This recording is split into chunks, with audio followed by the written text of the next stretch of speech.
This morning, we are getting a deeper understanding of Hunter Biden's business ties with Beijing. Yeah, New York Post columnist Miranda Devine details how the president's son allegedly was gifted an $80,000 3-carat diamond and offered a $30 million deal to help a Chinese-linked energy company.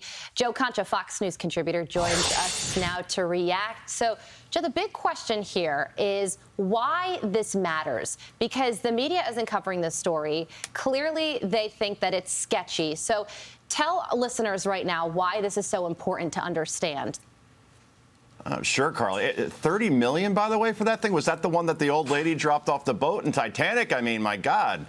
The wife is going to have some words with me after she looks at her wedding ring. Anyway, before we go off on a tangent, when Googling the words Hunter Biden diamond right before coming on the air, I'm seeing almost 0.0 coverage of this. And this is likely due to the new golden rule of journalism. Thou shalt not broach, let alone cover, Hunter Biden in any capacity, unless it's to promote his art or to attack so-called right-wing media in making somehow him the victim. Look, Hunter sits on the third rail of journalism. He is untouchable. Despite time after time after time, he should be at the top of the list in terms of scrutiny, because here's why it matters, right? If he's compromised by a foreign adversary, he meant to say, it's a little early in the morning, like China, that does matter. And it compromises the president in Joe Biden by extension. And it raises a fair question. Why won't the current president press Chinese President Xi on the origins of COVID? There are nearly 800,000 Americans dead, more deaths this year than last year, despite having multiple vaccines and therapeutics. It should be at the top of Joe Biden's list in terms of things to discuss with the Chinese,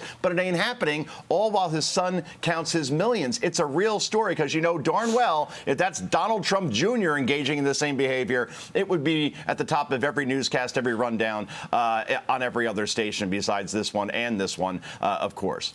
Here's the line, most stinging line from the piece.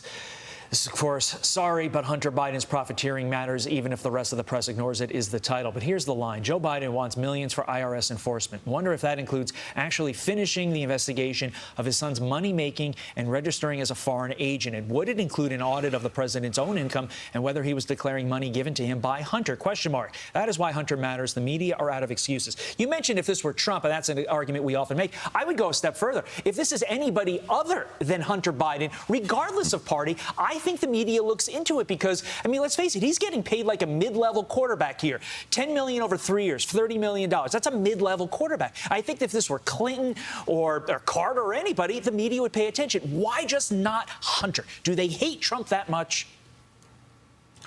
Oh, I just think we saw this movie before, Todd, and I would say Andy Dalton is a mid-level quarterback. Just to bring my Bears into the conversation for a moment. Thank you. He was a little bit better way back when. It's not just because, we hate Trump. It's just we saw it in October of 2020. Here, the New York Post has this huge story. Hunter Biden's laptop, the contents of it. The Biden administration doesn't even deny, or the campaign at the time doesn't even deny, that the emails belong to Hunter Biden. Yet it not only doesn't get reported, it gets squashed and censored by social media. So that started this whole trend that we see now to this day. Thou shalt not touch Hunter Biden. And it's incredible because it's a real story, Todd. CNN has an op-ed that predicts Vice President Kamala Harris and Pete Buttigieg, Transportation Secretary, could run together in 2024 if President Biden chooses not to run. And they say if Biden does not run again, they would run together in 2024 with Harris, the nominee for president, and Buttigieg for vice president. This could put an end to whatever feuding exists between them now, while giving the Democratic Party a very strong ticket, they say, in 2024 that would seem like a natural continuation of Biden's first term. I'm wondering, Joe, if this columnist knows that Vice President Kamala Harris's approval rating is in the toilet. Yeah, toilet is generous, Carly. Look, that's a checking boxes ticket, right? All sizzle, no steak, all hat, no cattle.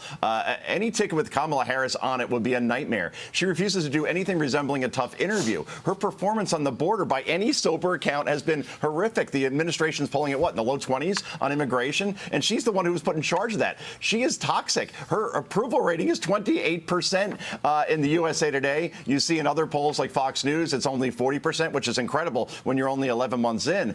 So she's toxic. Her handlers keep her under the political version of lock and key. As for Buttigieg, he has yet to visit, an actual port, Long Beach, Los Angeles, Savannah. His solution to the supply chain crisis is to pass the president's Build Back Better bill. So that's that. And Michael Bloomberg, despite being largely shunned by his own party, got more delegates than Mayor Pete during the 2020 primary. So yeah, that's a winning ticket. And it's not like when you put people that go don't, Giants. Yeah, thank you. It's not like when you put people that don't work together, like all the problems go away. Look at Biden, Harris. They don't seem to be meshing very well. Joe, we got to leave it there. Giants won, Jets won, Bears won. Good weekend for this. Thanks, Joe. Thanks, Joe.